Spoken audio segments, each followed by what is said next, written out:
Olá, alunos, tudo bem? Eu sou o professor Alberto Veras e nesta aula vamos dar continuidade aos estudos das técnicas e peculiaridades da redação jurídica. Na aula passada vimos a definição e a estrutura de mais dois pronunciamentos do juiz, as decisões interlocutórias e os despachos.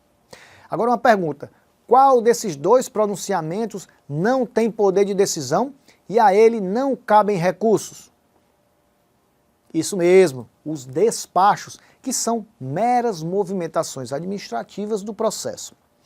Na aula de hoje vamos estudar a outra espécie de pronunciamento, que também é uma decisão judicial, porém tem particularidades bem interessantes, que são os acórdãos. O artigo 204 do novo Código de Processo Civil diz que acórdão é o julgamento colegiado proferido pelos tribunais superiores. Para entendermos essa definição, vamos entender primeiro de onde vêm esses acórdãos. Na maioria das vezes, os acórdãos são resultados de recursos interpostos por uma das partes depois de um julgamento de primeira instância. Em outras palavras, por exemplo, quando uma das partes fica insatisfeita com o resultado da sentença proferida por um juiz de direito da primeira instância, ela pode interpor recurso para que o caso seja analisado novamente, agora por outros juízes superiores. Esses juízes analisarão o caso e, conforme o entendimento da maioria, proferirão um acórdão, concordando ou não com a sentença do juiz anterior. Por isso que se diz que o acórdão é uma decisão colegiada proferida por um tribunal, pois consiste numa decisão tomada em conjunto e não por apenas um único juiz. Essa é uma das principais diferenças entre a sentença e um acórdão. A sentença, assim como a decisão interlocutória, é proferida por um único juiz, que foi designado como competente para julgar a causa.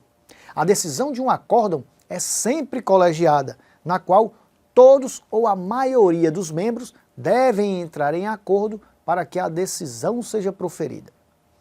Agora vamos estudar sobre a estrutura e as partes de um acórdão. A parte inicial do acórdão é a sua identificação. Nela deve constar o nome do órgão julgador, por exemplo, Tribunal de Justiça do Estado do Ceará, e os dados identificadores do processo, como a espécie do feito, o número do processo, o nome das partes e de seus advogados. Nestes casos, a parte que interpôs o recurso é chamada de recorrente. Quem sofre a interposição do recurso é chamado de recorrido. Logo em seguida, vem a ementa, que é como se fosse a apresentação do acórdão. Representa-se a síntese do assunto do acórdão através de um conjunto de tópicos, como palavras-chave, relacionados à decisão e à sequência de frases que explicam cada ponto principal presente na fundamentação. A ementa deve ser curta e usar expressões objetivas. A primeira parte da ementa são as palavras-chave separadas por pontos ou traços e deve ser redigida em letras maiúsculas. A segunda parte trará a tese jurídica que respalda o entendimento argumentativo de forma clara, abstrata e lógica. Esta parte é composta por frases verbais diferentes da primeira, que é composta por frases nominais. Abaixo da ementa vem o acórdão propriamente dito, representando o resultado dos votos dos ministros ou desembargadores acerca do provimento ou não do recurso.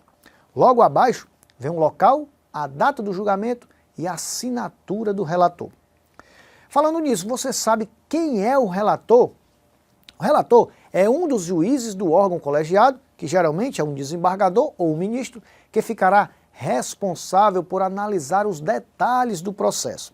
Após essa análise, ele fará um relatório e depois emitirá o seu voto sobre o caso, que servirá como referência para os demais juízes. Depois da ementa, vem justamente esse relatório. Essa é a parte mais extensa, pois aqui o relator irá narrar e descrever todas as informações referentes do caso, desde a sua origem. O relator deve esclarecer o direito que está sendo discutido pelas partes. Após o relatório vem a fundamentação.